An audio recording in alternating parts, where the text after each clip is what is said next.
Halo, saya Rika Wadiatul Fajri dari jurusan Administrasi Bisnis Telkom University. Apa itu Corporate Social Responsibility?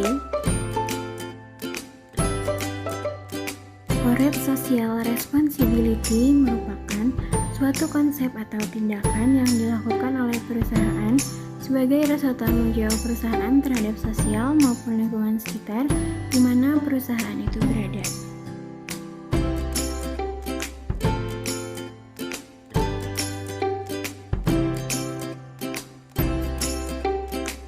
Manfaat Corporate Social Responsibility diantaranya meningkatkan kesejahteraan masyarakat sekitar dan kelestarian lingkungan, pemberian beasiswa untuk anak tidak mampu, meningkatkan pemeliharaan fasilitas umum, serta pembangunan fasilitas masyarakat yang bersifat sosial.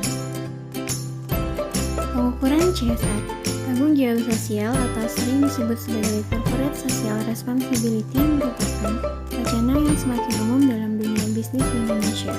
Secara umum, standar pelaporan yang sudah dikenal untuk mengimplementasikan CSR yaitu GRI atau Global Reporting Initiative.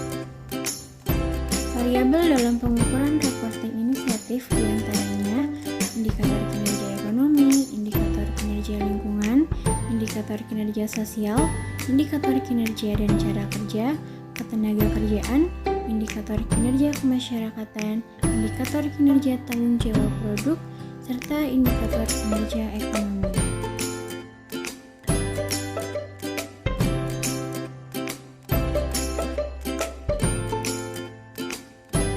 Variabel pengukuran ISO meliputi tata kelola perusahaan, hak asasi manusia, praktek ketenaga kerjaan, lingkungan hidup, praktek operasi yang adil, isu-isu konsumen, serta keterlibatan dan pengembangan masyarakat.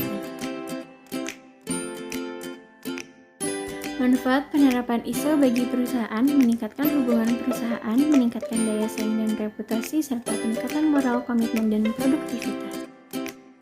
Proper merupakan penilaian kinerja pengelolaan lingkungan suatu perusahaan yang memerlukan indikator yang terukur, dengan tujuan untuk meningkatkan peran perusahaan dalam melakukan pengelolaan lingkungan sekaligus menimbulkan efek stimulan.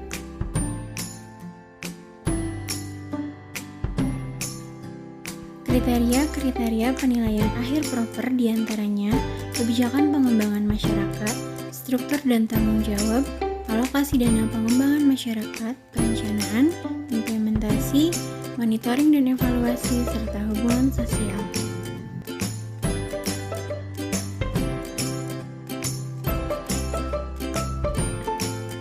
Kriteria pemegang proper Kementerian Lingkungan Hidup dibedakan berdasarkan 5 tingkatan warna, diantaranya warna hitam, merah, biru, hijau, serta warna gold. Adalah implementasi CSR. Hal ini terkait dengan tujuan CSR yang pada prinsipnya meningkatkan laba perusahaan dan mensejahterakan karyawan dan masyarakat di sekitarnya.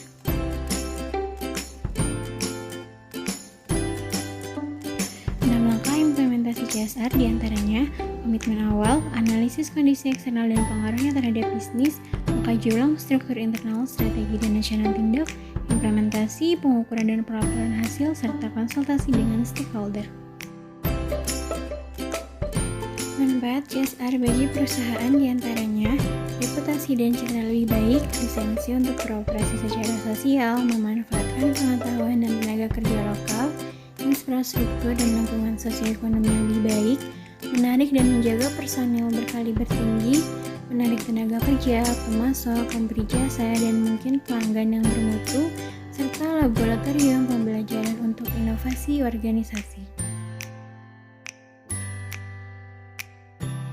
CSR bagi masyarakat diantaranya peluang penciptaan kesempatan kerja, pengalaman kerja dan pelatihan, pendanaan investasi komunitas, pengembangan infrastruktur, keahlian komersial, kompetensi teknis dan personal individual pekerja yang terlibat, serta representasi bisnis sebagai promosi bagi prakarsa komunitas. Isu-isu CSR meliputi kesukarelaan ke kewajiban, biaya sosial ke investasi sosial, ukuran perusahaan, dari filantropi ke keberlanjutan, kedermawanan ke pemberdayaan, tanggung jawab ke strategi bisnis, sumber pembiayaan, private ke publik, serta isu sosial pada CSR.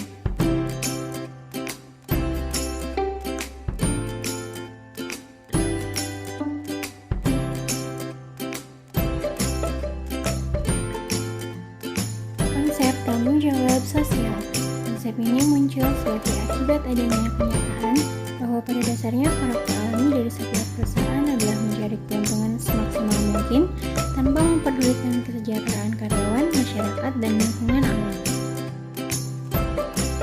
Konseptualisasi CSR diantaranya etika bisnis, akuntabilitas, keterlibatan pemangku kekuasaan, serta teori pemangku kekuasaan.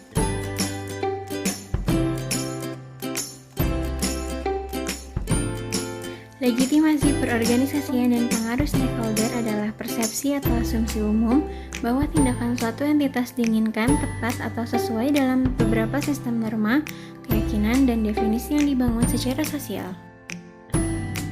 Komunikasi CSR.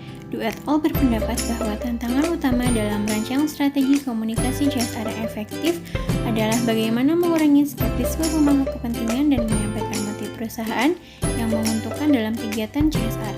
Sedangkan Forhen berpendapat bahwa dengan mengakui motif intrinsik dan ekstrinsik dalam komunikasi CSR, perusahaan dapat menghambat skeptisme pemangku kepentingan dan meningkatkan kredibilitas pesan CSR mereka dan menghasilkan niat baik. Komunikasi CSR beserta penggunaan media.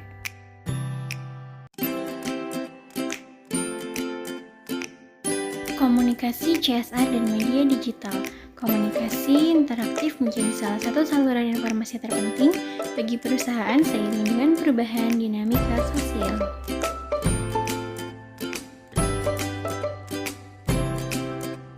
Komunikasi CSR dan media sosial. Wieseler mengemukakan bahwa komunikasi melalui media sosial bersifat dinamis dalam kaitannya dengan media tradisional.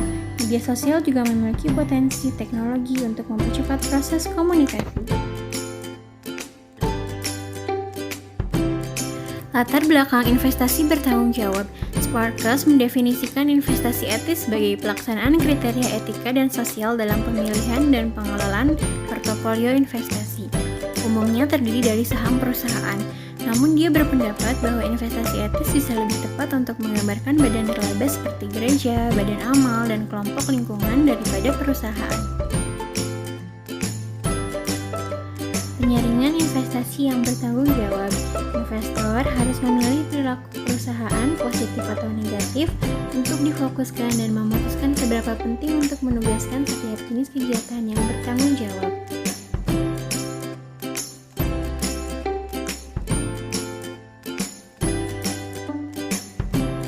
Investasi bertanggung jawab sosial, diantaranya pendekatan investasi dampak, investasi positif, advokasi dan keterlibatan pemegang saham, investasi komunitas, serta dana yang dikendalikan oleh pemerintah.